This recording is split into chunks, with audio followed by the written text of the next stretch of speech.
Hello everyone, it's Sue Cook here. I'm a neurodevelopment specialist, homeopath and EMDR practitioner of many years. Now, years ago, more than 10 years, when I was training a load of new students, I was teaching them about eye movement. So in dyslexia, one of the things we test for, let me show you without my glasses on so you'll probably be able to see me a bit better, is that a lot of people who have a dyslexia diagnosis or who struggle with reading and things like that have trouble with this. So tracking, so being able to keep your head still, follow a moving object, okay, in whatever direction. Now, that's a problem in itself, because if the muscles and nerves that are controlling your eye movement are not up to speed with the task required, for example, if you're sitting in a classroom and you're looking at the board and then you have to remember what you've just written and then write it down, so you've got to go along a line of text, jump down to the next line, go along, and so on. If your physiology is not up to speed with that, then that's going to completely sabotage your classroom experience. So whether it's copying from the board or just reading, or if it's sport when you're having to catch a ball or hit something or anything like that, or even walk along a pavement and not trip over, or being able to judge the speed of a car that's coming along the road, because a lot of people can't really do that until they're about 10 years old. I think that's how old it is. So if the muscles and nerves in your eyes are not up to speed with this, then there's going to be problems. Now, as I was saying at the beginning, a few years ago when I was training a group of students, a load of cogs just whirred around in my head. And I thought, oh, and I remembered what I knew about, at the time, Neuro Linguistic Programming. So I'm not a therapist in Neuro Linguistic Programming, so this might not be 100% accurate, but it's the gist and it's adequate for this explanation. So with Neuro Linguistic Programming, if somebody looks to the side, that might be remembering an audio memory, so something that somebody's heard. If they look up, they might be making pictures in their head. If they're looking down, they might be accessing deep memory, and so on. And so I realized that if you are reading, if you are somebody with dyslexia, if you are dyslexic, you're trying to read a word, you sound it out, you get there, but it's been tricky for you. And then a few seconds later, when you turn the page, there's that same word and it's so you've never seen it. If you can't track properly so that things aren't going into your brain properly, then you won't remember it. You'll be tripping out. And this is quite significant, actually, because it explains one of the reasons why, one of the many reasons why there can be difficulty translating words on the written page into something that you can read and remember and manipulate around your head for constructing sentences or writing or whatever it is. So then I learned about hypnotherapy, because I'm a big fan of Marissa Peer, and she takes us into a brainwave state where we look up, you breathe in and out a couple of times, and then you shut your eyes. But when you're looking up, you're going into an alpha brainwave state. And when you're in an alpha brainwave state, I've made a load of notes here, that is when we are relaxed, calm, and we have focused attention. And it's also when we're very suggestible. I understand that until we're 7, we're very much in an alpha state. And when we sleep, we're very much in an alpha state. If you open someone's eyes when they're sleeping, I don't recommend you do it, but they will be, their eyes will be rolled up. So they will be in a state of relaxation and calm. And when we move our eyes, I think it was to the side, that's very delta. Let me see if I can find the notes in here. Whatever.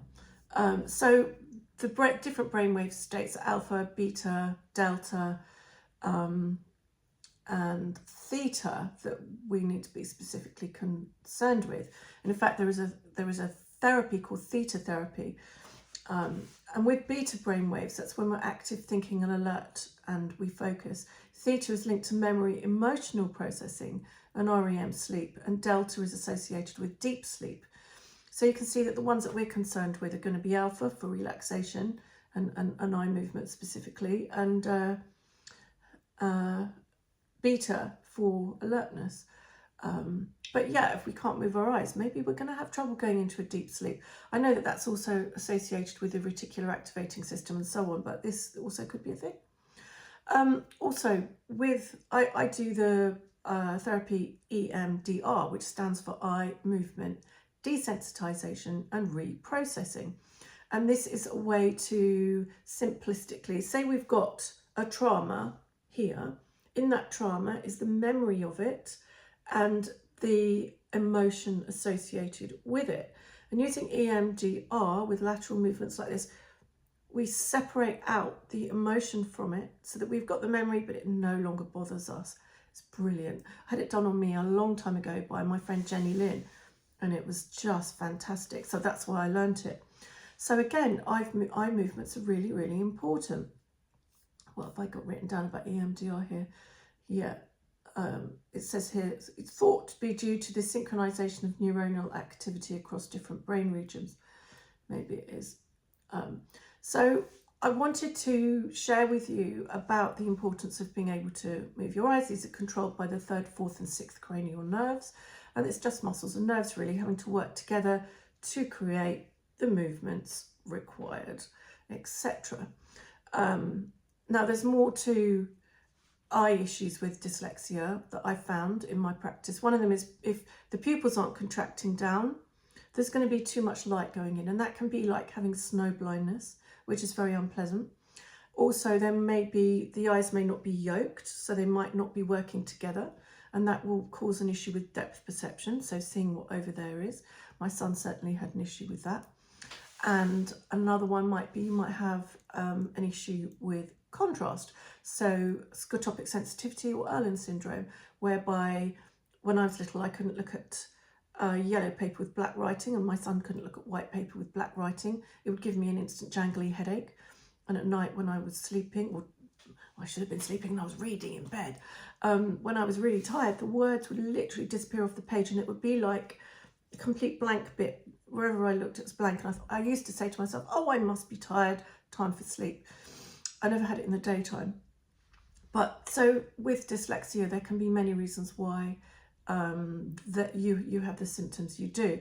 But this one specifically is on eye tracking. So whilst I will tell you this, my teacher certainly, back in the day when I learned this in 2007, she would say to me, don't nitpick symptoms. If you find one symptom, sweep the room, do everything, which is true. I've always worked on that philosophy with the thousands and thousands of families I've worked with. So we don't just nitpick symptoms. However, for the sake of having done this video for you to explain about this, I'm going to show you one eye tracking movement that we do. So you can do this at a comfortable focal length. So just imagine that you are the patient and I'm the adult at home. So I would say to you, is this a comfortable focal distance for you? And hopefully you'll say yes. If not, you'll move further or closer. So you want them to keep their head upright and still. And you're just going to hold this and you're just going to move it across, and they're going to follow it with their eyes. Okay, just a couple of times, and then up and down. Now, when they move their eyes down, that's one of the biggest weak areas people have. They tend to jump to there. So what I tend to do is just go super slow, super slow, super slow, super slow, super slow. And then most people can do that bit. Most people can just about do lateral movements if they have an issue, but they might get tired after 2 or 3 sweeps. Okay, and then you might do diagonal. Again, you might see jumps, so just go slowly and smoothly. And one of the rules that I have with doing this with people is when I screen a child or an adult for neurodevelopmental issues, I always do the tracking last, test it last, because it can be something that can tip somebody over the edge and just put them into a bit of a meltdown. So you just do it gently and you be kind. Some children I've worked with have 0 tracking. They just literally can't do it at all.